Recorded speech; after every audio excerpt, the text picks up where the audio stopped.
Black hole ब्रह्मांड की सबसे भयानक और रहस्यमयी वस्तु है। इसके बारे में हम जितना जानने का प्रयास करते हैं, यह हमें उतना ही चौंका देता है। पर कुछ साइंटिस्ट्स कहते हैं कि ब्लैक होल शायद उतना भी डरावना नहीं है जब तक आप इससे सेफ डिस्टेंस पर हो।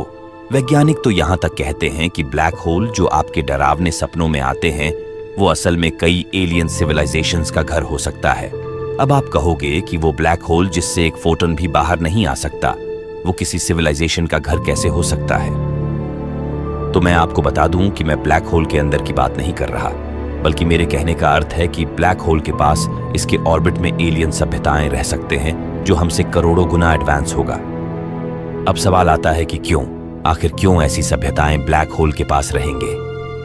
तो इसका जवाब है ब्लैक होल की एनर्जी का उपयोग करने के लिए। पर कैसे? ब्लैक होल की एनर्जी का उपयोग कैसे किया जा सकता है? ये सभ्यताएं किसी स्टार के पास भी तो हो सकती है।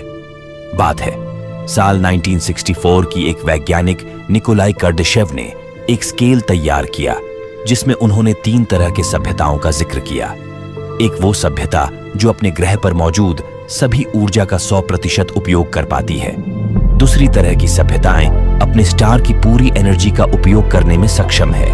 और तीसरी तरह की सभ्यताएं वो हैं जो पूरी आकाशगंगा की ऊर्जा को अपने काम में ला सकती है। साइंटिस्ट कहते हैं कि ब्लैक होल के इर्द गिर्द दूसरी और तीसरी तरह की सभ्यताएं मौजूद हो सकती है। इन सभ्यताओं को काफी अधिक मात्रा में ऊर्जा की आवश्यकता होती है। एक टाइप 2 सभ्यता किसी स्टार के चारों तरफ डायसन स्फीयर का निर्माण कर सकती है, जिससे उस स्टार द्वारा उत्पन्न ऊर्जा का उपयोग पूरी तरह से किया जा सकता है। लेकिन अगर कोई सभ्यता टाइप 2 से ऊपर का हो, उसके एनर्जी की जरूरत मात्र स्टार से पूरा नहीं किया जा सकता। इसके लिए आपको ब्लैक होल की ऊर्जा की आवश्यकता होगी। शुरू में साइंटिस्टों को लगा था कि डायसन स्फीयर जैसा स्ट्रक्चर सिर्फ किसी स्टार के चारों ओर ही मिल सकता है, पर कुछ वैज्ञानिकों के अनुसार इसे ब्लैक होल के पास भी बनाया जा सकता है। कुछ लोगों को ऐसा लगता है कि डायसन स्फीयर ब्लैक होल के अराउंड काम नहीं करेगा, क्योंकि हमें तो हमेशा से यही बताया गया है कि ब्लैक होल को ब्लैक होल इसलिए कहते हैं क्योंकि इनसे कुछ भी बाहर नहीं आ सकता। यहां तक कि खुद प्रकाश भी नहीं, जो पूरे यूनिवर्स की सबसे तेज चीज है।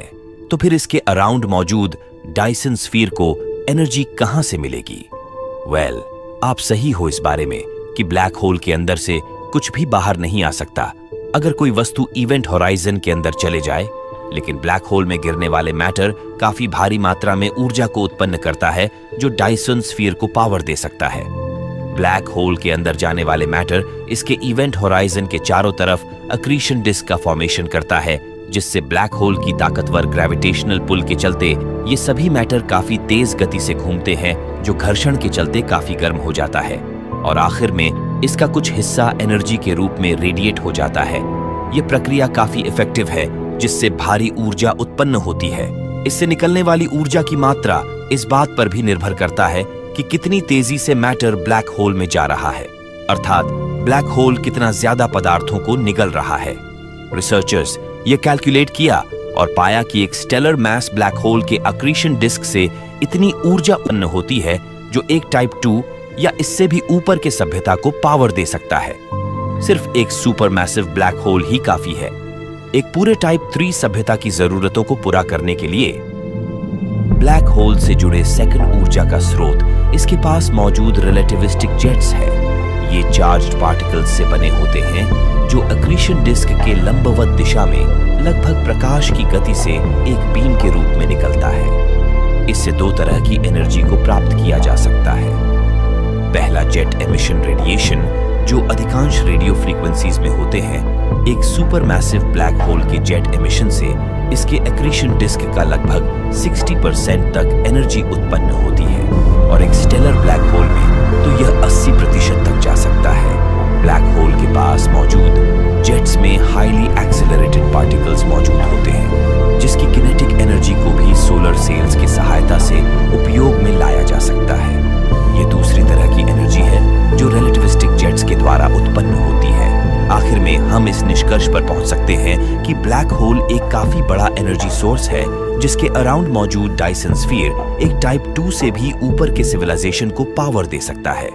लेकिन इंसान इस तरह के एनर्जी कंजम्पशन से अभी काफी दूर है। अब सवाल यह आता है कि क्या हम इन डायसन स्फीयर की सहायता से एडवांस सिविलाइजेशन को ढूंढ सकते हैं या नहीं? क्या हम डायसन स्फीयर को ढूंढ सकते हैं?